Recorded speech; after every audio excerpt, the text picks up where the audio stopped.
Strasbourg. Ah, il est là. Tu es prêt?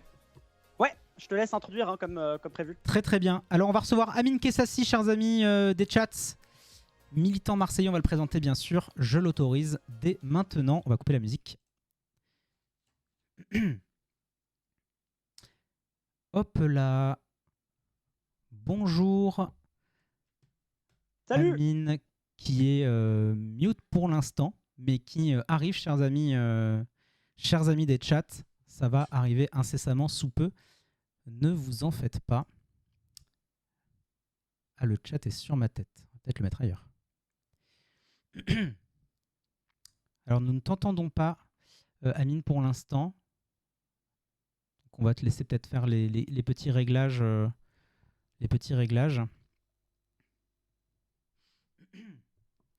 Et merci à la modération, comme d'habitude. Merci, merci les modos. J'arrive. Hein. Je fais juste des trucs, moi, de mon côté.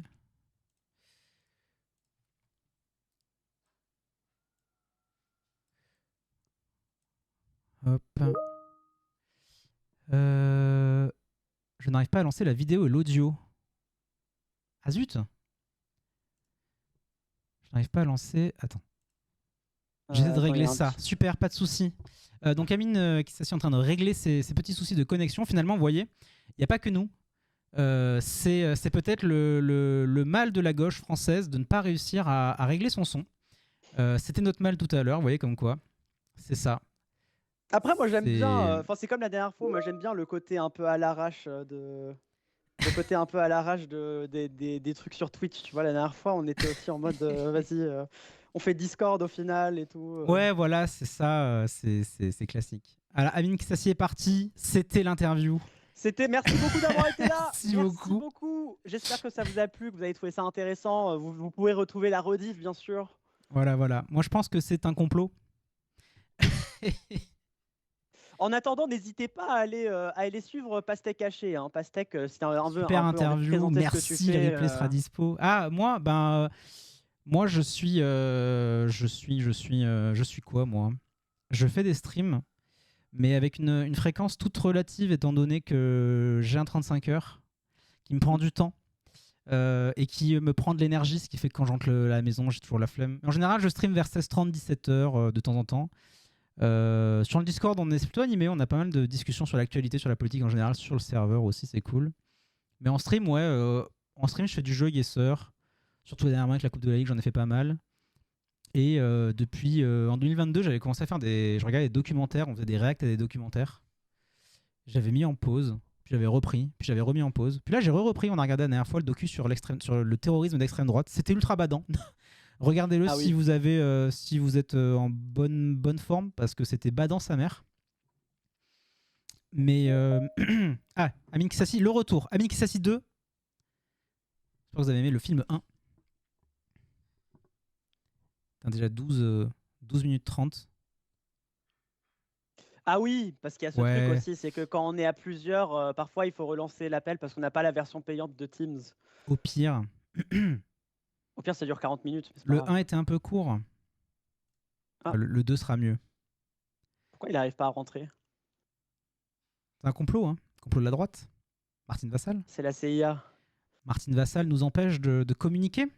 Au pire, go Discord. Imagine. C'est la deuxième fois d'affilée que ça arriverait, je pense.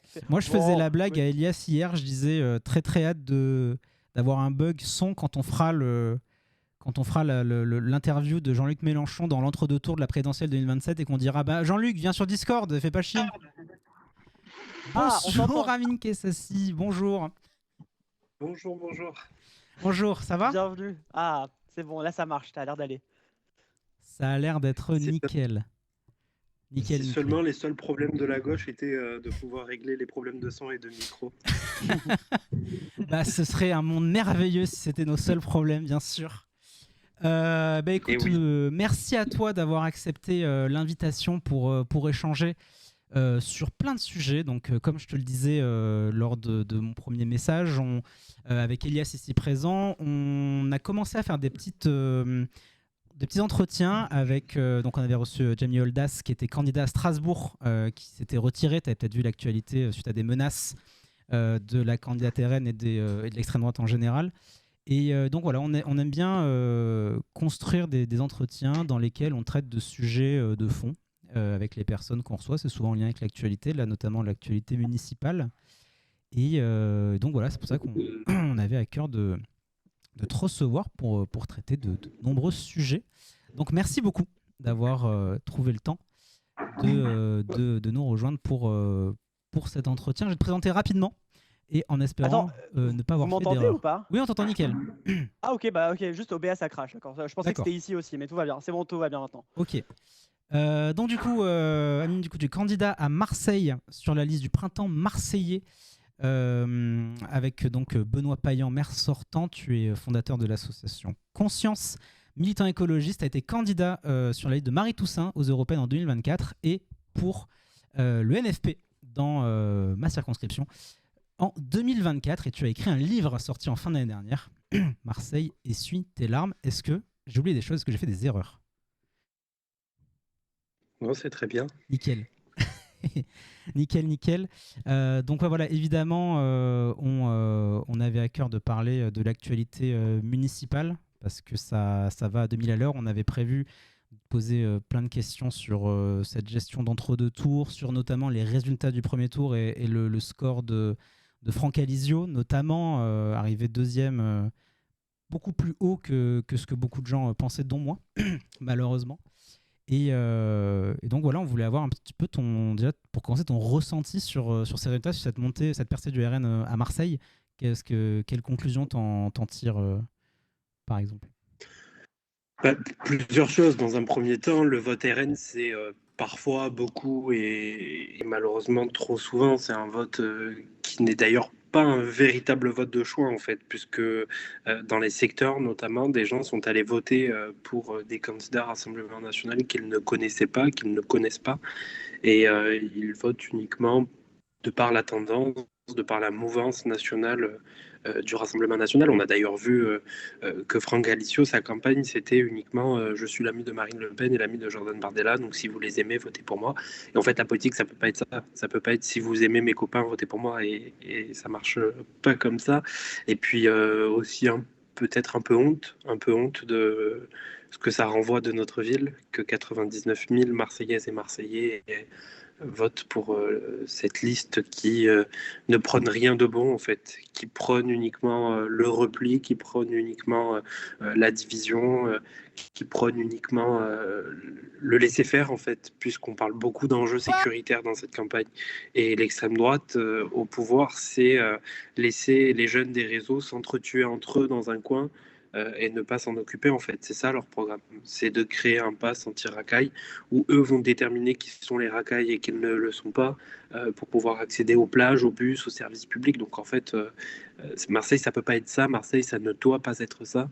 Et donc c'est aussi la première fois que je m'exprime aujourd'hui. Donc peut-être aussi réagir à ce qui se passe en fait. Et ce qui se passe, c'est ce rendez-vous avec l'histoire. Et en fait, ma conception personnelle de la politique, c'est de dire qu'on se doit d'être digne, qu'on se doit d'être à la hauteur en fait. Et être à la hauteur, ça veut dire ne pas entrer dans ces tambouilles, dans ces discussions de bar en fait, discussions de place. Quand moi j'ai décidé de rejoindre le printemps marseillais il y a quelques semaines maintenant, je le faisais après un deuil, après quelque chose de très personnel, quelque chose qui faisait que j'avais ni l'envie, ni le temps, ni l'occasion de pouvoir mener ces négociations et ces discussions de place, en fait, de dire si je viens avec vous, je veux être à telle place. Et c'est parce que je n'avais pas envie de parler de ça. Et à ce moment-là, moi, la seule parole et les seuls échanges que j'ai eu avec le maire, c'est de dire bon, ben, donne-moi un stylo, une feuille, et en fait, tu t'écris ce que nous, on attend en termes de sécurité, en plus de ce que vous avez pu faire, en plus de ce que le printemps marseillais a pu porter ces 6 dernières années. Et c'est de ça dont j'ai parlé. Donc voilà, moi, ces discussions de il faut que LFI fusionne pour lui donner une place. Enfin, en fait, non. Il y a un programme insoumis, il y a un programme printemps marseillais. La France insoumise a décidé de mener une campagne finalement où elle tapait beaucoup à gauche, elle tapait beaucoup sur le printemps marseillais, sur le maire sortant. Est-ce qu'on est d'accord ou pas? c'est un autre sujet, mais en tout cas, on ne peut pas prôner l'union de la gauche ce matin.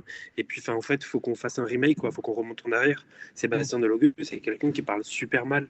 Et à la télé, il disait, mais moi, je les calculerai pas assez crasseux. Et moi, je les calculerai pas assez crado. Et moi, c'est corrompu. Je voudrais rien faire avec eux, avec le petit Amine macroniste. Moi, je ferai rien avec ces crasseux. Et en fait, c'est pas des façons de parler. On parle pas comme ça quand on est déjà en responsabilité, quand on est un responsable politique. Il disait, mais moi, je les calculerai pas et je leur donnerai pas l'heure au second tour. En fait, on peut pas avoir mené une campagne comme ça en insultant systématiquement le printemps, en insultant systématiquement le maire de Marseille, en insultant systématiquement les gens qui sont sur cette liste, les gens qui sont sur les quartiers nord, les gens qui sont sur le terrain, parfois face à eux, parfois pas dans leur rang, et c'est peut-être ça qui les dérange aussi. Et donc voilà, moi je veux juste dire qu'on a toutes et tous pris acte du retrait de Sébastien Delogu, puisqu'il a décidé de se retirer sur la mairie centrale et les secteurs où le Rassemblement national est arrivé en tête. Donc c'est une première étape et je pense qu'effectivement quand je suis sorti il y a quelques jours pour l'appeler à réagir dignement, la dignité c'était ça. Mais du coup, enfin, c'est un raisonnement qu'on a entendu dans plusieurs autres villes aussi, par exemple à Paris, où il y a une des raisons qui est donnée pour ne pas faire de fusion, en particulier avec LFI, c'est ce sentiment d'antagonisation et tout, et qui est parfois aussi mutuel. Est-ce que pourquoi ne pas avoir considéré, par exemple, une fusion technique qui, parce que, par exemple, toi, tu as comparé les programmes, tu as dit qu'il y avait le programme Insoumis et le programme du Printemps Marseillais. Pourquoi, par exemple, ne pas considérer que pour faire face à l'extrême droite et s'assurer aussi le vote des Insoumis pour qu'ils ne se perdent pas parce qu'ils seraient plus représentés, pourquoi ne pas considérer une fusion technique dans laquelle les Insoumis auraient peut-être une place dans la liste et après siéger séparément ou un peu chacun fait sa vie au conseil municipal? Mais quoi, mais du coup, on va pleurer, c'est la fin du monde parce que la France Insoumise n'aura pas 5 élus au conseil municipal de Marseille. Enfin, en fait, on ne peut pas se comporter comme ça. Être de gauche, être antifasciste, être pour le progrès, être pour la justice sociale, être pour les quartiers populaires, être en faveur à ce que les habitantes et habitants ne perdent pas cette année d'extrême droite. En fait, c'est aussi parfois se tenir dignement, et se tenir dignement, c'est aussi se désister. Mais moi, j'arrive vraiment pas à comprendre cette logique de venir pleurer ou à un moment, ils n'ont pas accepté la fusion technique et du coup, on n'aura pas nos 5 élus au conseil municipal. Enfin, on ne parle pas de place. On ne parle pas de place, on parle d'histoire et de l'histoire de Marseille. Mais c'est ça, en fait. Mais ils peuvent retourner l'argument et aussi dire que pour vous, c'est aussi une question de place. Du coup, si jamais les places ne sont pas importantes, pourquoi ne pas les avoir données? Parce qu'on ne peut pas travailler comme ça, en fait. On ne peut pas venir dire toute la campagne, vous êtes méchants, vous êtes des corrompus, vous n'êtes pas beaux, je ne vous calculerai pas, je ne vous donnerai pas l'heure, vous êtes des crasseux. C'est les mots qu'employait Sébastien Delogu, on était des crasseux pour lui. Et on ne peut pas le lendemain matin venir dire à 8h05, s'il vous plaît, donnez-moi 5 places. En fait, ça ne marche pas comme ça, la vie, ça ne marche pas comme ça, la politique. Et pour ça, en fait, les choses, elles sont, je parlais de programme, on a des visions qui sont sur la quasi-totalité du programme, bien sûr similaire. Et en fait, moi, je ne vais pas être le premier à aller cracher sur la France insoumise, loin de là. Mais en fait, on n'a pas non plus les mêmes visions sur des sujets qui sont primordiaux, et notamment sur la réponse sécuritaire. On n'a pas la même vision sur la protection avec la vidéo protection. On n'a pas la même vision sur la police municipale. En fait, moi, je ne suis pas en faveur qu'on organise un référendum pour demander aux gens s'ils veulent désarmer ou pas la police municipale. En responsabilité, moi, je ne me sens pas capable d'envoyer des policières et des policiers dans des quartiers, d'envoyer des policières et des policiers face à des gens qui sont armés, face à assassiner mon petit frère parce qu'il était mon petit frère, face à des gens qui, aujourd'hui, n'ont qu'une seule envie, c'est de tuer les gens. Et donc, face à ça, moi, je ne me vois pas en capacité ni en mesure de demander à des policières et des policiers d'aller sur le terrain, d'aller face à ces assassins et de ne pas être armés. Et en fait, on a des positions sur des sujets qui sont primordiaux, tels que la sécurité, qui sont complètement différents. Donc, non, je pense que c'est important de se tenir avec beaucoup de dignité, en fait. Et beaucoup de dignité, c'était du coup faire des choix. Et ils ont fait le choix pendant cette campagne de cibler le printemps marseillais, de cibler le bilan du printemps marseillais. Donc c'est ça que j'arrive pas à comprendre, en fait. Moi, si des gens ne me correspondent pas et des gens ne sont pas à l'image de ce que je crois de la politique, je ne veux pas siéger avec eux. Et en fait, ils doivent se comporter de la même façon. On ne peut pas insulter toute l'année quelqu'un et après dire, mais en fait, j'ai besoin de toi pour être au deuxième tour. C'est pas. Il y a le chat qui. En tout cas, voilà. Ouais. Pour moi, c'est pas ma conception de la politique, mais ça n'engage que moi. Le chat souligne par rapport à la question des places que c'est pas tant une question de place, mais plus une question de représentativité des 12% d'électeurs et des électeurs dans les secteurs aussi, qui peuvent, par exemple, ne pas porter leur voix en ne se sentant pas représentés in fine par le programme du printemps marseillais. C'est pour ça qu'il y a souvent l'argument qui revient, même à Paris, encore maintenant, sur la fusion technique, plus que les places, c'est de dire on a porté notre voix sur un programme, sur une liste, sur une vision. Comme tu disais, il y a un programme insoumis, il y a un programme printemps marseillais. Et du coup, pendant 7 ans, cette voix-là, qu'est-ce qu'elle va devenir finalement ? Les 12%, qu'est-ce qu'ils vont devenir pendant les 7 ans ? On l'espère, bien sûr, pas RN, comme tu me disais. Paf, la pastèque ! Qu'est-ce qu'ils vont devenir ces 12%, quoi. Oui, et autre chose peut-être à côté de ça, c'est qu'en fait, l'argument de l'antagonisation et tout, il a été utilisé dans beaucoup de villes. Et au final, on voit que dans quand même pas mal d'autres villes en France, le besoin de fusion et de représentativité a primé sur l'antagonisation, que j'accorde qu'elle existe, hein, vraiment. Moi, après, je pense que... Oui, c'est ça. L'antagonisation, après, moi, j'ai l'impression que parfois, c'est quand même assez mutuel. Hein. Mais j'ai l'impression que dans beaucoup de villes, quand même, la fusion et le besoin de représentativité et de battre l'extrême droite ensemble a primé sur l'animosité qu'il y a pu y avoir pendant la campagne. Quand on est dans une élection aussi proche, aussi locale, on a un besoin encore plus qu'ailleurs, notamment plus qu'à l'Assemblée nationale, plus que dans un hémicycle un peu plus grand tel qu'une région, etc. On a un véritable besoin d'être dans l'exécutif, en fait. Si tu n'es pas dans l'exécutif à l'échelle municipale, tu es dans l'opposition et en fait, tu peux pratiquement, mais enfin, faut lui dire, quoi, tu peux rien faire. Tu n'as aucune marge de manœuvre, tu n'as aucun service, aucune délégation, tu n'as rien.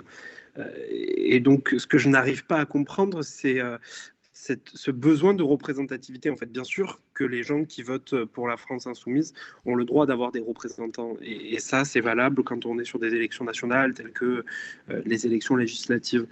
Mais sur une élection aussi locale, pourquoi est-ce qu'on aurait besoin d'avoir 3 élus insoumis dans un petit groupe qui sera le leur au conseil municipal et qui pourront juste poser des questions au conseil municipal, qui n'auront ni délégation, qui n'auront ni moyen d'action? En fait, c'est ça que j'arrive pas à comprendre. Dans un besoin de représentativité, il faut aussi qu'on sorte des logiques partisanes, en fait. Et malheureusement, je ne peux pas voir le chat puisque je n'y ai pas accès de par la visio, mais les retours que les gens font sur le terrain, c'est aussi ça, en fait. Et moi, je parle beaucoup dans ma circonscription, les 13e et 14e arrondissements de Marseille, la France insoumise, il y a toujours fait des scores assez grands, assez conséquents. Bon, en l'occurrence, pas à cette élection municipale, mais puisqu'ils sont arrivés 3e ou 4e dans les 13e et 14e arrondissements, 3e. Bon, et en fait, aujourd'hui, on a ce besoin de sortir de logique partisane. Et en fait, maintenant, on a l'union de la gauche dans toute sa pluralité, hors LFI, qui s'était présenté unie dès le premier tour, qui porte un programme de rupture, un programme de transition énergétique, un programme environnemental, un programme de justice sociale. Moi, dans cette équipe municipale, je veux venir apporter un moteur supplémentaire dans cette lutte contre le narcotrafic, dans cette réponse sécuritaire, préventive et sociale que l'on doit apporter face au narcotrafic. Et donc, en fait, c'est plutôt ça, moi, que les gens viennent me dire sur le terrain, c'est plutôt ça qu'ils viennent voir, c'est plutôt ça qui les intéresse. Après, il y a effectivement les militantes et militants de la France insoumise qu'on interroge beaucoup et qu'on ne présente pas comme des militantes et militants de la France insoumise, qui eux sont effectivement dans ces logiques partisanes, ce qui est entendable. Hein. Moi, je prêche ma paroisse, un insoumis prêchera sa paroisse aussi. Et donc, il faut bien faire le distinguo, je pense, entre les gens, les Marseillaises et les Marseillais, et les militantes et militants des partis politiques, qui eux ont des envies personnelles de voir leur parti représenté dans un hémicycle. Hier, par exemple, il y avait une grande mobilisation devant le siège printemps marseillais sur la Canebière. J'avais pas l'impression de voir que des militants de la France insoumise, mais plus une expression de volonté de faire l'union, parce que c'est vrai que la tradition, c'est plus de s'unir notamment contre l'extrême droite, et de porter d'une seule voix un peu de. Même si je comprends, encore une fois, je nie pas la campagne et le ton employé pendant la campagne, parce que je l'ai suivi, je l'ai suivi de près, donc je ne le nie pas une seconde, mais hier, par exemple, toute la mobilisation, c'était pas des militants acharnés qui venaient juste réclamer des places. Il y avait une vraie volonté d'unité qu'on retrouve aussi à Paris, qu'on retrouve dans toutes les autres villes où justement les électeurs dans leur ensemble appellent à des unions, parce que la gauche, elle gagne par l'union. Et c'est vrai que il a manqué quelques voix en 2024 dans la Circo, mais quand il y a eu le NFP, il y a eu une union très large et très... oui, il y a eu une union très très large, et ça a créé une dynamique. Et ça fait, comment dire, et cette dynamique, c'est ce qui peut porter dans toute sa diversité une liste. Là, est-ce que ça peut aussi manquer dimanche, justement, ce retrait de Sébastien Delogu? Ah non, ce retrait, il va rien faire manquer en fait. Ce retrait, il trace une histoire claire et simple. C'est soit l'extrême droite ou soit le printemps marseillais. Euh, Aujourd'hui, de toute façon, c'était le cas, même si la France insoumise se maintenait. Hein. Je veux dire, au vu des résultats que l'on a eu au premier tour, le dessin qui se dessine, enfin, je veux dire, on ne parle pas de 2% d'écart, hein. On parle de 15, 10, 12% d'écart. Donc, des pourcentages qui sont assez élevés. 103 000 électrices et électeurs ont voté pour le printemps marseillais, pour Benoît Payan, dès le premier tour.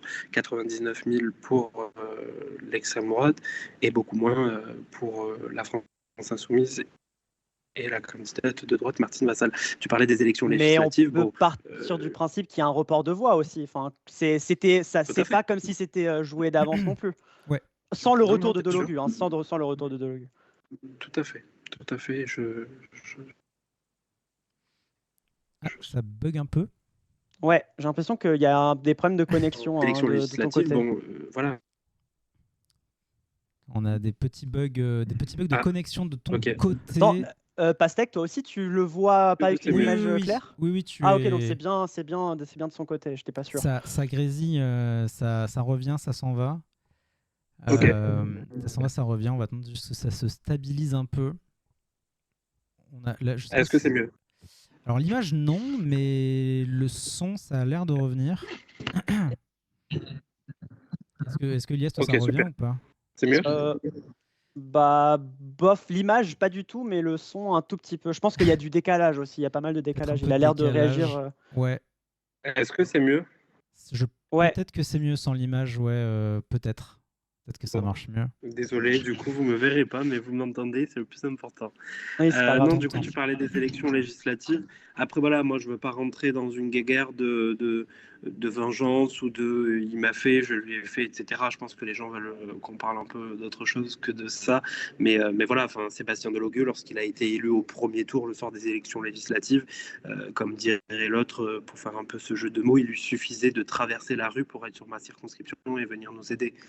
Et il a décidé d'aller se pavaner à Saint-Denis, à Paris, au Havre, à Lille. Et il n'est pas venu nous aider dans les 13e et 14e arrondissements.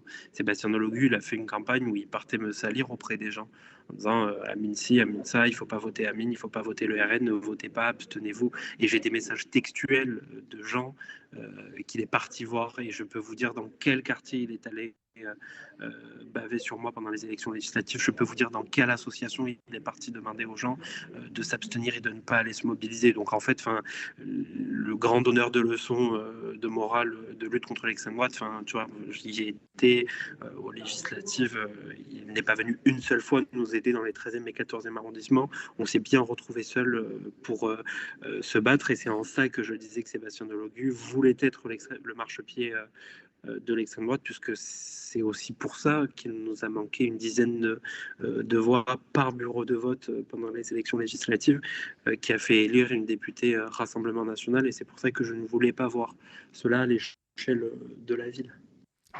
Ouais, je vois pas mal de gens dans le chat réagir par rapport au fait que. Enfin, du coup, mais c'est un peu l'impression que j'ai aussi quand j'écoute un peu les raisons derrière la non-fusion et tout, c'est que au final, malgré le fait que c'est pas censé être une guéguerre, au final, c'est un peu ça quand même. Enfin, au final, on a quand même l'impression que ce qui a été décisif dans tout ça, c'est l'interpersonnel, quoi. C'est vraiment Delogu a dit ça, nous on a dit ça, et que au final c'est ça qui détermine.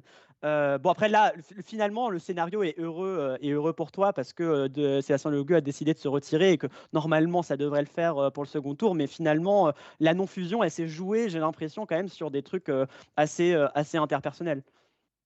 Bah, franchement, je suis hyper flatté. Merci de m'accorder ce grand pouvoir d'avoir empêché l'Union de la gauche à Marseille parce que j'aime pas Sébastien Delogu.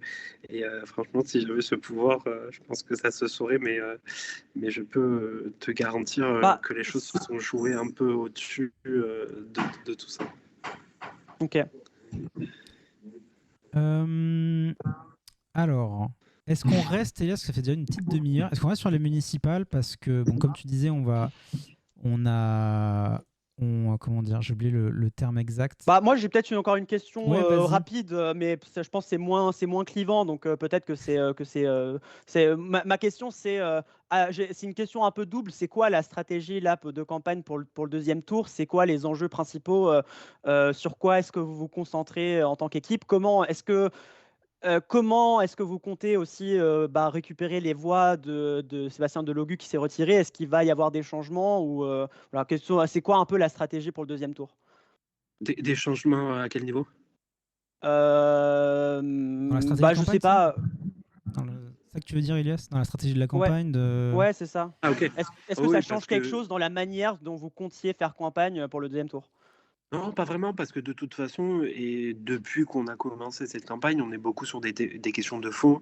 Et nous, notre adversaire, l'adversaire du maire de Marseille, c'est Franck Alicio et le Front National. Donc, en fait, notre campagne, elle est là-dessus. Nous, elle est dans cette lutte contre l'extrême droite. Marseille est une ville plurielle, une ville où la solidarité, ça veut dire quelque chose, où l'entraide, ça veut dire quelque chose. Et par conséquent, on ne peut pas être dans une dynamique, dans une phase d'extrême droite. Enfin, je veux dire, Marseille, c'est pas ça et ça ne peut pas être ça. Et Ok. donc pour ça, il faut effectivement aller mobiliser tout le monde, le plus de personnes possible. Et on le dit des électeurs de Sébastien Delogu à ceux du centre-gauche de Martine Vassal, c'est de dire en fait, et même aux Républicains, enfin je veux dire à toutes ces personnes qui ont encore foi en la République, en toutes ces personnes qui aiment leur ville, à toutes ces personnes qui croient que Marseille mérite mieux que l'extrême droite. Et à toutes ces personnes, on leur dit en fait aujourd'hui, les résultats du premier tour montrent qu'il y a un véritable duel entre l'extrême droite et le printemps marseillais, qui est l'union de la gauche. Et donc voilà, pour ça, je veux dire, il y a un véritable enjeu d'aller chercher un peu cet arc républicain, mais surtout de mobiliser celles et ceux qui se sont abstenus au premier tour et leur dire que bon voilà, là il y a quelque chose, c'est maintenant que l'histoire de notre ville, elle s'écrit et que par conséquent c'est maintenant qu'il faut se lever. Ouais, Vas-y, du vas-y. coup, j'imagine, Pastèque, on a à peu près la même question qui suit. C'est que une des réflexions qu'on se fait quand on regarde des campagnes qui opposent à l'extrême droite, qui opposent des listes à l'extrême droite, c'est que nous, on a l'impression que parfois, il peut y avoir un risque que toute la campagne tourne autour de voter pour moi parce qu'on n'est pas l'extrême droite. Et du coup, ça nous permet peut-être de faire la transition à d'autres questions peut-être un peu plus de fond sur les propositions de la liste. Est-ce que, par exemple, c'est probablement ce genre de propositions qui mobiliseront des abstentionnistes qui n'ont pas voté au premier tour. Du coup, on est particulièrement intéressé autour de l'écologie parce que tu es quand même aussi un militant écolo à la base, et aussi par rapport au trafic de drogue qui est une thématique centrale pour toi. Du coup, sur ces deux sujets, je sais pas, Pasté Caché, si tu as envie de préciser la question. Non, tu as fait une très très belle transition, je t'en prie, maintiens là, pour amener sur l'écologie. Vas-y, Ouais, merci. t'ai coupé, Aucun Elias, souci, vas-y. mais en effet, et la vocation, et puis c'est pas toute la campagne qui est sur ça. Là, on est sur 4 jours de campagne, donc c'est pas toute la campagne. La campagne, elle dure depuis près d'un an maintenant, et depuis un an, on porte des choses, en fait, des réponses concrètes sur des sujets, un bilan où on admet qu'il y a eu des ratés, un bilan où on admet qu'il y a eu des réussites et sur lesquelles il faudra aller encore plus loin. Et en fait, moi, l'écologie, je la vois partout. L'écologie, ça doit être une feuille de route, ça doit être des critères qu'on s'impose et qu'on se met à nous-mêmes dans nos façons de réfléchir la ville, dans nos façons de concevoir les projets, les actions, dans nos façons de concevoir nos partenariats, dans nos façons de voir l'alimentation des plus petits dans les écoles, avec notamment des produits locaux, des produits bio, dans nos façons de voir l'aménagement du territoire. Et en fait, l'aménagement du territoire, moi, c'est quelque chose sur lequel je voudrais me mobiliser beaucoup parce que c'est quelque chose qui nous permet d'agir sur tout à la fois. Quand on agit sur l'aménagement du territoire, on permet de créer des espaces verts, des espaces où les gens peuvent sortir, des parcs, des lieux où les gens peuvent se retrouver. Et donc, on permet de végétaliser certaines zones et certains endroits dans les quartiers populaires. Et ça permet aussi de travailler cette occupation du terrain. La République, elle a horreur du vide. La nature, elle a horreur du vide. Et donc, quand il y a un vide, il y a des narcotrafiquants qui viennent s'y installer, etc. Et c'est pour ça que l'aménagement du territoire, c'est quelque chose de fort, quelque chose de primordial. Après, sur les enjeux environnementaux, il y a tout un tas de choses, notamment les aspects d'alimentation, de rénovation thermique, puisqu'il faut le rappeler, mais la ville de Marseille a un bailleur social qui est Marseille Habitat, sur lequel il va falloir aller plus loin dans la rénovation des bâtiments, mais notamment la rénovation thermique, pour que les gens ne crèvent pas de chaleur l'été et de froid l'hiver.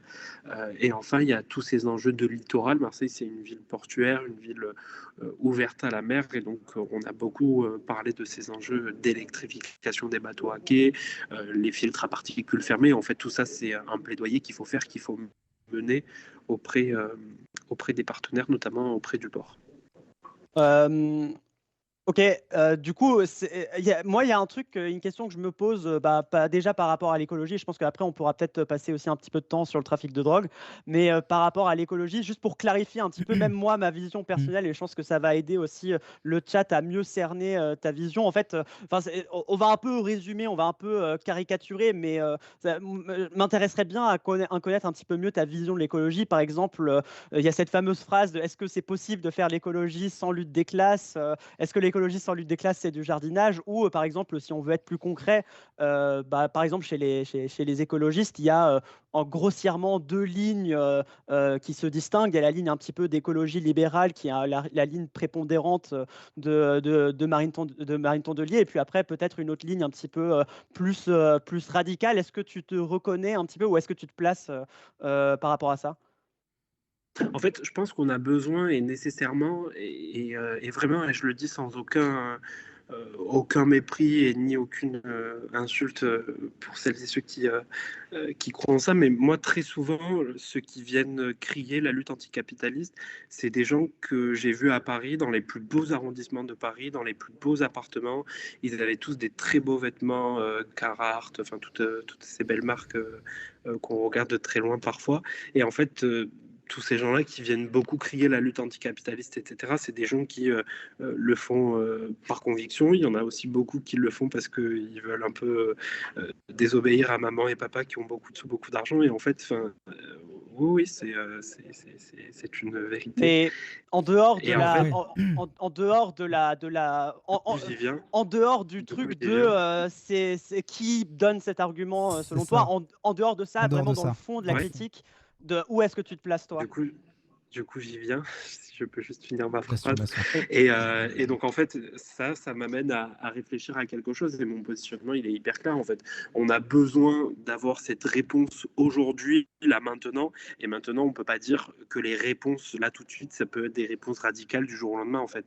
On ne peut pas du jour au lendemain supprimer tous les accords de libre-échange. On ne peut pas du jour au lendemain supprimer cette ligne politique du libéralisme comme ça tout de suite à maintenant. En fait, c'est faux. Celui qui dit moi j'arrive à l'Élysée, j'appuie sur un bouton, je suis élu en mai 2027 et en juillet 2027 il n'y a plus rien. Enfin, c'est faux. Ça ne peut pas exister comme ça. Et donc en fait, je pense qu'on a besoin d'inclure du coup cette écologie un peu libérale, la ligne effectivement sur laquelle est Marine Tondelier chez les écologistes, et on a besoin au long terme, à notre vision de demain, et c'est ce qui manque à la politique en fait, c'est cette vision sur plusieurs années, c'est cette vision du long terme et de se dire qu'au long terme, on a effectivement besoin de ces lignes un peu plus tranchées, un peu plus anticapitalistes, un peu plus en fait de changement qui parfois est un changement radical, mais qui est un changement nécessaire.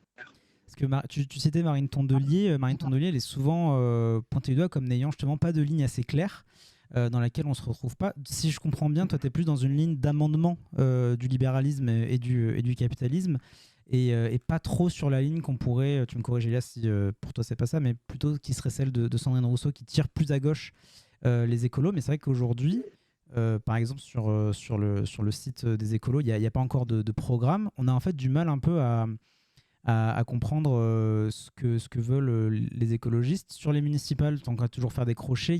J'ai trouvé très peu de communication sur les bilans des maires, que ce soit Urmic à Bordeaux, Barzeguen à Strasbourg ou Doucet à Lyon. Donc en fait, on a toujours un peu de mal à situer. Et ensuite, pour revenir sur l'anticapitalisme et la radicalité, en fait, je ne crois pas qu'il y ait des gens qui disent ouvertement on arrive, on casse tout, mais il y a peut-être des mesures peut-être drastiques pour mettre en place de la planification, par exemple, de la planification écologique, avec des lois, avec des encadrements, avec, tu vois, par exemple, je réfléchis à une mesure, mais par exemple, pour le crime d'écocide, est-ce qu'on ne doit pas se dire on va réquisitionner les biens des entreprises qui se rendent coupables d'écocide, qui causent du tort à la biodiversité, aux personnes, qui sont des torts souvent irréversibles. Est-ce que c'est pas cette radicalité-là qu'il faut justement embrasser pour sûr. avoir des avancées? Bien sûr. Et moi, sur cette radicalité, je dis merci à Marie Toussaint qui, au Parlement européen, fait reconnaître l'écocide, qui fait reconnaître ce droit et ce devoir de réparation de la part de celles et ceux qui causent ces torts. Et en fait, on était, nous, notamment aux élections européennes, sur la liste de Marie Toussaint, sur une ligne tout à fait claire là-dessus, en fait. Et nous, on disait, aujourd'hui, l'Europe, elle doit arrêter de subventionner les grandes entreprises comme Total Energy. En fait, avec l'argent qu'on leur donne chaque année, c'était plusieurs millions d'euros. Et avec cet argent-là, on peut devenir l'actionnaire majoritaire de Total Energy et donner une ligne tout à fait différente à Total Energy. Investir uniquement sur des énergies vertes, des énergies renouvelables, etc. Après, tu parlais de la question du bilan des écolos. Je ne suis pas leur porte-parole, donc je ne suis pas là Non, pour bien sûr. défendre qui que ce soit. Mais Juste pour parler de la Léonore ligne. m'ont conduit à tout à fait, mais Léonore, mon conduit à Poitiers, c'est quelqu'un qui a agi en matière d'environnement dans sa ville, qui a fait en sorte qu'il y ait des pistes cyclables qui soient développées, qui a fait en sorte que les plus petites et plus petits mangent mieux à la cantine, qui a fait en sorte de développer les transports en commun et qui notamment a apporté des mesures très sociales avec cette question des vacances en fait. Et Léonore, elle permet à des centaines de petits à Poitiers de partir en vacances et des familles en fait. Elle permet à des mamans de partir en vacances avec leurs enfants, chose qui ne se faisait pas.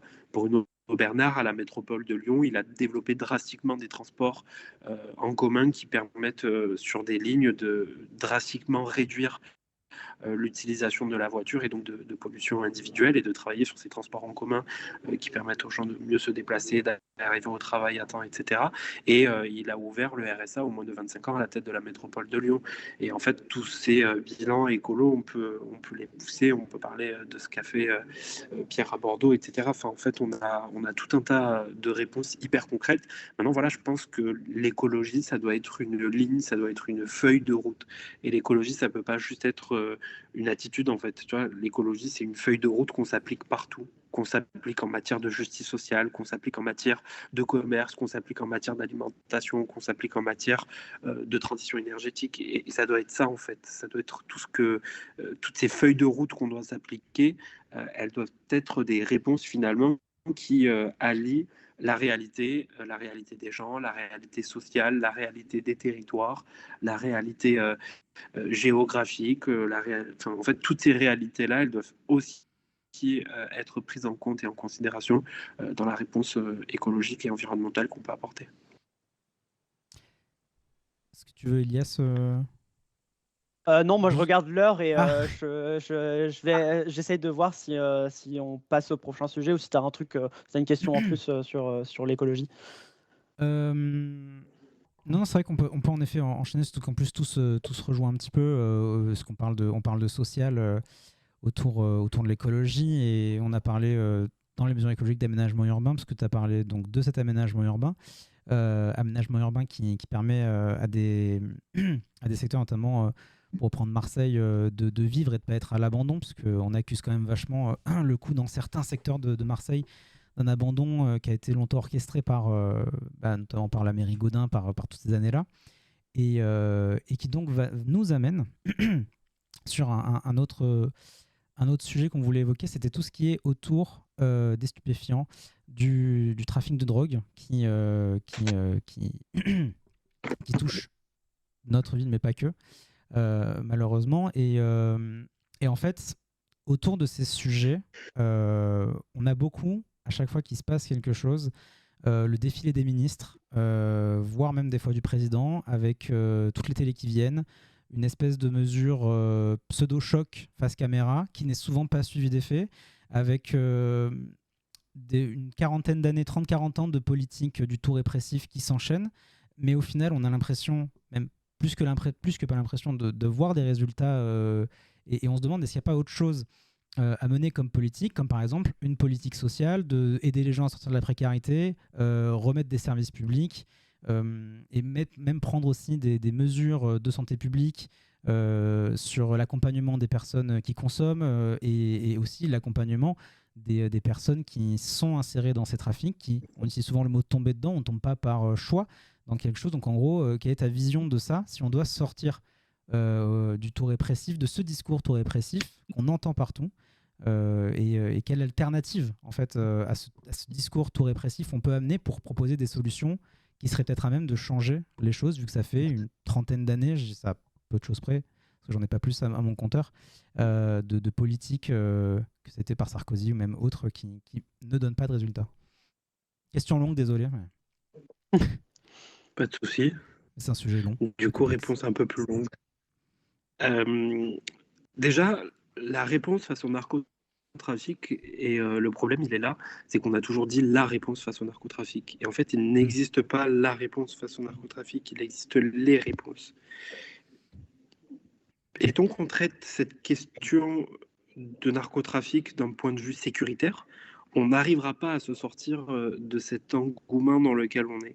Et le jour où on aura compris que le narcotrafic, c'est un sujet transversal, un sujet qui concerne la question du logement, la question de l'emploi, la question de l'alimentation, et qui concerne en fait beaucoup de choses dans les quartiers populaires. J'expliquerai juste un peu plus tard pourquoi je dis que c'est tous ces sujets. Le truc, c'est que aujourd'hui, et là, tu vois, je vais faire mon joli gaucho, c'est que le narcotrafic, on peut véritablement comparer ça au capitalisme. Pourquoi? Parce qu'on est dans une pyramide où, au sommet de cette pyramide, on a quelques personnes, ils ne sont pas très nombreux, et c'est les têtes de réseau, c'est celles et ceux qui vivent très très bien de l'argent de la drogue. C'est ceux qui vivent des milliards que génère le narcotrafic. C'est ceux qui sont tout au sommet, qui ont les meilleurs avocats, qui ne vivent pas en France, qui vivent à Dubaï, en Thaïlande, dans les paradis fiscaux. C'est ceux qui tiennent un peu tout ce monde et qui sont ceux qui vivent de ces gros chiffres qu'on montre à la télé du narcotrafic, qui ont les belles voitures, qui vivent avec les influenceurs à Dubaï, en Thaïlande, et qui du coup vivent très bien de l'argent de la drogue et très salement de l'argent de la drogue. Et puis tout en bas, on a ces jeunes à qui on a vendu, à qui on a tordu le bras, à qui on a expliqué qu'ils n'avaient pas d'autre option, qu'ils n'avaient pas de famille, qu'ils n'avaient pas d'amis, que leur ami, leur famille, c'était le narcotrafic, que ceux qui étaient en capacité de leur proposer la belle vie qu'ils voient sur les réseaux sociaux, qu'ils voient à la télé, c'était eux, que finalement la sécurité économique, ça pourrait être le narcotrafic, etc. Donc des jeunes à qui on a vendu une illusion d'espoir, à qui on a vendu un rêve, à qui, d'ailleurs, ce rêve avant, fut un temps, il était vendu par l'école de la République. Et l'école de la République, elle a perdu en fait cette force de faire rêver la jeunesse. Quand tu demandes aujourd'hui aux jeunes, aux plus petits, qu'est-ce que tu veux faire plus tard? En fait, nous, il y a 20 ans, il y a 15 ans, quand tu demandais ça, là, tout le monde disait bah, je veux être astronaute, je veux être footballeur, je veux aller dans la Lune, je veux être président de la République. Enfin, on rêvait, quoi, tu vois, on parlait de choses qui étaient loin de nous. Et ce droit de rêver, en fait, il s'est perdu. Et donc, je pense que dans nos réponses face au narcotrafic, il doit y avoir plusieurs échelles d'action. Et moi, j'en vois trois. J'en vois une au local. Celle-ci, c'est celle où moi, je suis engagé aujourd'hui, dans laquelle on doit apporter des réponses très concrètes et en fait qui peuvent paraître loin du narcotrafic. Mais par exemple, ouvrir le matin le petit déjeuner à l'école et la gratuité des repas le midi, c'est une mesure de lutte anti-narcotrafic, c'est une mesure de lutte sociale, mais c'est surtout une mesure de lutte anti-narcotrafic. Pourquoi? Parce que ces petits jeunes, quand ils vont venir à l'école le matin pour prendre le petit déjeuner, ils vont se sentir appartenir à une communauté, en fait. Ils vont se sentir bien dans l'endroit où ils sont. Parce que avant d'entamer leur journée, ils ont eu l'occasion de rigoler, de prendre le petit déjeuner avec leurs copains, leurs copines. Et en fait, ils se sentiront dans un groupe. Et se sentir dans un groupe, c'est important. Ça permet de ne pas perdre les gens. Pendant le chemin. Et puis la gratuité des repas à la cantine, c'est aussi permettre à des familles qui vivent dans des situations de grande précarité de pouvoir nourrir leur enfant sans avoir besoin d'aller chercher de l'argent ailleurs. Et donc c'est une mesure hyper concrète. Mais après, je parlais de l'aménagement du territoire tout à l'heure. Là, il y a la question des bailleurs sociaux qui est une question hyper concrète et hyper locale en fait. Tant qu'on ne met pas de la dignité de vie dans les quartiers populaires, bien sûr que les gens ils iront trouver des solutions partout. Et c'est en ça qu'on a besoin d'avoir des réponses de proximité. Il faut que les immeubles soient entretenus, qu'on n'ait plus de poubelles mobiles dans les quartiers qui soient utilisées par les narcotrafiquants pour faire des barrages dans les entrées des cités, qu'on ait des poubelles fixes. Il faut que tous les locaux et toutes les caves qui existent dans les bâtiments en pied d'immeuble, ils soient occupés en permanence. Après, il y a une échelle du coup qui est moins locale mais qui est un peu plus nationale. Et dans celle-ci, je vois deux choses. La première, c'est cette question d'emploi en fait et d'alternatives économiques. Quand on parle de rehausser le SMIC, c'est pas juste une mesure révolutionnaire en fait, c'est aussi une mesure qui permet aux gens de pouvoir vivre de leur travail, de pouvoir vivre dignement, de pouvoir vivre suffisamment de leur salaire. Et ça, c'est primordial en fait, parce qu'aujourd'hui, on a des gens qui cumulent deux emplois pour pouvoir vivre dignement. Et en fait, quand tu n'as pas le bon nom de famille, la bonne adresse, tu n'as pas les bons diplômes, etc., tes options, tes solutions, elles sont pas, tu les trouves pas par centaines, quoi. Et donc, il y a vraiment cette question d'emploi et d'alternatives économiques au narcotrafic. Et puis, à l'échelle nationale, je vois vraiment l'organisation de ces réponses sociales que l'on peut apporter, avec notamment les colonies de vacances, avec notamment le tissu associatif et le service public. Parce qu'il faut que l'État arrête de se reposer sur les associations avec 2 000 € de subvention, on demande aux assos dans les quartiers de tout tenir, de tout répondre, de régler à toutes les problématiques, etc. En fait, non. On est dans un état de droit, on est dans une république où le service public, ça veut dire quelque chose. Et donc, les gens ont le droit d'avoir accès à ce service public. Et ça, c'est des actions plutôt nationales. Et enfin, au niveau européen, et ça doit s'organiser au niveau européen, il faut qu'il y ait deux choses. Et c'est plutôt au niveau européen, moi, que je vois ce volet répressif. Donc, au local et au national, c'est plutôt des volets sociaux et préventifs. Mais au niveau européen, il faut qu'il y ait un vrai volet répressif. Et c'est en ça, je pense que la gauche, elle s'est beaucoup trompée pendant des mois. C'est qu'on pensait que le volet répressif ne devait pas exister. En fait, il doit exister le volet répressif, mais à la bonne échelle. Et en fait, du coup, il doit consister en quoi? Le volet répressif européen, j'y viens. Ok, pardon. Ça doit être, aucun souci, ça doit être une réponse concrète de l'Europe. L'Europe, elle doit, lorsqu'elle passe des accords de libre-échange, lorsqu'elle passe des accords économiques avec d'autres pays, c'est de conditionner ces accords économiques à l'acceptation de ces pays des demandes d'extradition que l'on fait. C'est-à-dire aujourd'hui que la France, quand elle fait des demandes d'extradition aux Émirats arabes unis, par exemple, systématiquement, ils refusent ces demandes d'extradition. On leur demande de nous renvoyer des narcotrafiquants qu'on a identifiés. On sait qu'ils sont là-bas. On sait que ce sont eux qui ont commandité des meurtres. On sait que ce sont eux qui ont commandité des assassinats et ils sont là-bas. Et en fait, ces pays refusent de nous les renvoyer. Ils le refusent pour plusieurs raisons, et on peut parler d'évasion fiscale, etc. Et c'est là que le volet répressif il doit être. Et l'Europe, elle doit Donc, exiger de ces pays Donc en gros, c'est un de nous volet les renvoyer. répressif, mais pour le haut de la pyramide, quoi. Là, tu es en train de Ouais. parler vraiment du haut de la Tout à pyramide, fait. j'ai l'impression. Ok. Pour le haut du spectre, le bas de la pyramide, en fait, le répressif, il marche pas. T'as beau les arrêter 10 millions de fois, ces jeunes, tant que tu leur proposes rien d'autre, il y aura rien d'autre, quoi.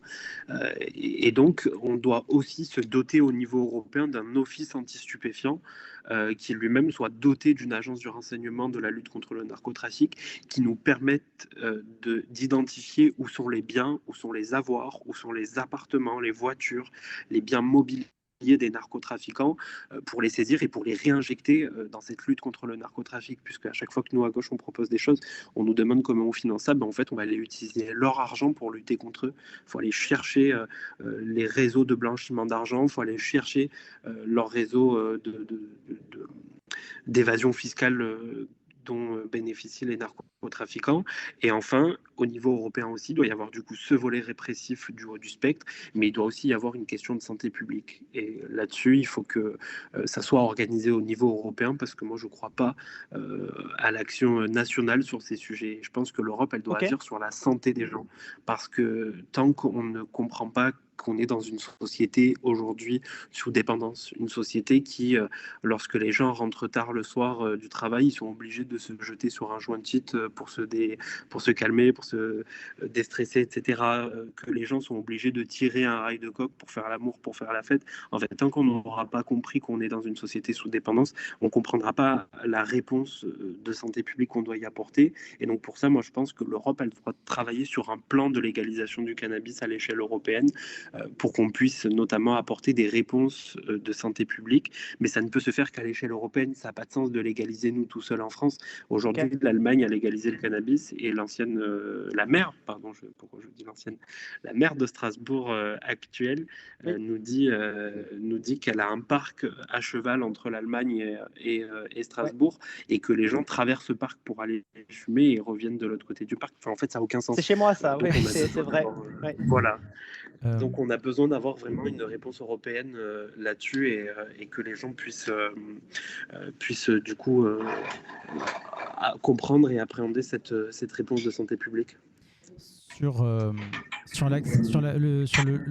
pourquoi on se drogue, ce que tu disais, pourquoi est-ce que les gens ils rentrent du travail, ils font ci, ils font ça, ça interroge aussi un autre point, c'est en effet en France on a une consommation qui n'a de cesse d'augmenter selon statistiques que j'avais trouvées sur Public Sénat ou sur LCP, je ne sais plus. Mais du coup, ça interroge aussi la manière dont on exerce par exemple le travail avec les conditions de travail. Ça repose sur les conditions de travail. Personne qui va, comme tu dis, avoir besoin de ça pour se détendre à la fin d'une journée de travail qui peut être harassante. Donc ça, en fait, c'est quand tu dis la santé publique, en effet, ça englobe pas mal d'axes pour répondre à ça. Et il y a beaucoup de personnes, et dans le chat, et Faut qu'on dans accélère, le pays. Pastèque, juste Ah oui, qu'on fasse attention. Il reste 3 minutes, ouais. 3 minutes 2. Bah, sinon, ça va fermer l'appel. Ah bon? Mais oui. Ah merde.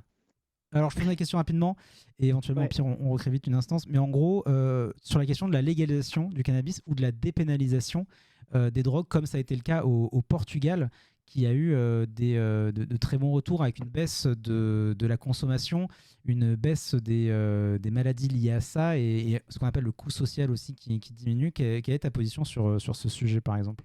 Et je sais pas si on a le Ouais. temps d'ailleurs de Il répondre, faut, ou ouais, il s'il faut faut répondre vite relancer. désolé, Ouais. Hugo, mais voilà. Elias, tu sais que je sais pas répondre vite, mais je vais essayer. En gros, Ouais. faut vraiment prendre. Mais du coup, vous m'en voudrez pas si ma réponse est pas complète, hein. Non, Mais en ne gros, il faut t'inquiète pas. vraiment comprendre qu'il y a deux enjeux dans cet aspect de légalisation. Il y a un enjeu de fiscalité, un enjeu d'argent public, de ce que ça peut rapporter aux caisses, blablabla. Et tout ça, c'est le côté un peu libéral. Mais il y a surtout cet enjeu en fait de santé publique, et notamment de prévention que l'on peut faire avec cette légalisation encadrée du cannabis, exclusivement du cannabis, parce qu'on va pouvoir aller voir un peu les consommateurs, comme me disait Moretti, là, le petit bobo dans son coin qui consomme son joint de shit, et on va pouvoir leur dire, en fait, maintenant, vous avez deux drogues sur le marché, une qui est légale, vous savez ce que vous fumez, entre guillemets, c'est de la bonne, et vous savez ce que c'est, votre argent sert à financer des trucs, et l'autre qui est pas légale, mais dans ce cas-là, vous avez fait le choix d'aller vers une drogue qui est qui est moins bonne, d'une moins bonne qualité, et qui peut effectivement faire plus d'effet que celle qui est légale, mais avec votre argent, vous financez le narcotrafic et les narcotrafiquants, et donc à ce titre, vous êtes complice. Et là, moi, je serais d'avis qu'on aille dire aux gens, en fait, vous êtes complice des meurtriers, parce que vous avez quand même fait le choix, malgré la drogue légale, d'aller vers quelque chose d'illégal. Et il y a vraiment, du coup, ces deux angles à prendre en compte et en considération. Mais en fait, c'est un sujet qui est beaucoup trop complexe pour être abordé de cette En façon, une minute. et ça nécessiterait Bah, peut-être ouais. un autre live exclusif sur la légalisation du cannabis. Bah, je suis d'accord. En plus, il y a plein de questions dans le chat. Il y a vraiment plein de questions. Est-ce qu'on applique ça que au cannabis ou pas? Mais normalement, en fait, le truc, c'est qu'on a une limite de temps sur les appels Oui, c'est juste Teams. ça Du là. coup, là, à tout moment, ça coupe. Donc, soit on recrée une autre session, On soit peut on se dit à une autre fois, recréer quoi. et relancer, ça dépend du temps que tu as aussi. Mais Ça va être compliqué, mais si vous voulez, on peut se recaler un temps pour faire exclusivement cette question du cannabis. On pourra même faire Ouais. appel à des experts, à des gens qui peuvent venir témoigner et répondre à nos questions. On peut l'organiser Ouais. sans aucun souci dans les jours qui viennent. Mais je voulais vraiment vous remercier pour la sincérité de nos échanges. Je pense qu'on a été sincères et les uns et les autres. Ouais. Ah bah bizarrement ça a pas coupé. Je pensais que ça allait Ça coupe couper pas vraiment pile à 1 heure. Ouais, non. Ok. Peut-être je sais pas, il y a Mais peut-être moi, une je suis à- histoire de bande passante. moi, je suis à 1h04, donc c'est pour ça que ça n'a pas Ouais. coupé. Ah ok, d'accord, ok. Bon Mais bah bon. ouais, bah merci à toi hein, d'avoir accepté cette interview aussi. Enfin Ouais. j'espère que tu as compris aussi. On a essayé au mieux de transmettre un petit peu aussi ce que disait le chat, et franchement ça aurait pu être beaucoup plus long aussi. Il y a beaucoup de trucs à couvrir, c'est difficile de poser des Ouais. questions surtout, mais merci d'avoir accepté en tout cas de discuter avec nous. Non, je vous en prie, mais vraiment, pour clore le sujet, Bien je sûr. pense que l'enjeu, il est tellement grand, tellement haut que les tambouilles partisanes, en fait, ça doit pas. C'est des choses qu'il faut prendre en considération, et nous, les gens qui sommes militants politiques, on a envie de comprendre ce qui se joue, ce qui se dessine, etc. Mais vraiment, des Marseillaises et Marseillais que je n'ai pas rencontrés, que je vois au quotidien, qui me font des retours sur les réseaux sociaux, en fait, ils ont besoin de clarté, et je pense que la clarté, c'est la position sur laquelle on a été, mais je veux pas me montrer insultant à l'égard de qui que ce soit, mais je pense que chacun a répondu avec conviction, et même Sébastien Jologue, je pense qu'il a vraiment répondu avec ses convictions, et que c'est ce qu'il faut retenir aujourd'hui. Maintenant, voilà, il y a un deuxième tour, c'est ce dimanche, et partout que vous soyez, il faut être à la hauteur, et être le rempart de cette vague brune. Eh bien, merci à toi pour ton temps et pour avoir pu aborder. C'est vrai qu'on aurait pu, normalement, on aurait pu faire 1h30 par sujet, tellement les sujets sont vastes et tellement il y a de fond à aborder. Mais voilà, Elia, je sais pas si tu as autre chose à dire, mais merci beaucoup. Non, on pourra réfléchir à peut-être Oui. un jour une spéciale, sur ce sujet-là, sur peut-être le- avec aussi d'autres invités au même temps. Ça pourrait être intéressant. une espèce de En vrai, table ronde. peut-être pas immédiatement, parce que pour Non, moi, oui. vu que je suis pas hyper calé sur le sujet, il faudrait que je me prépare un petit peu. Mais en tout cas, sur le principe, ce sera avec plaisir. Avec Eh plaisir, ben, merci à vous, à bientôt. merci beaucoup. Salut! Merci. Tu es toujours là? Ouais. Très bien. Alors le chat,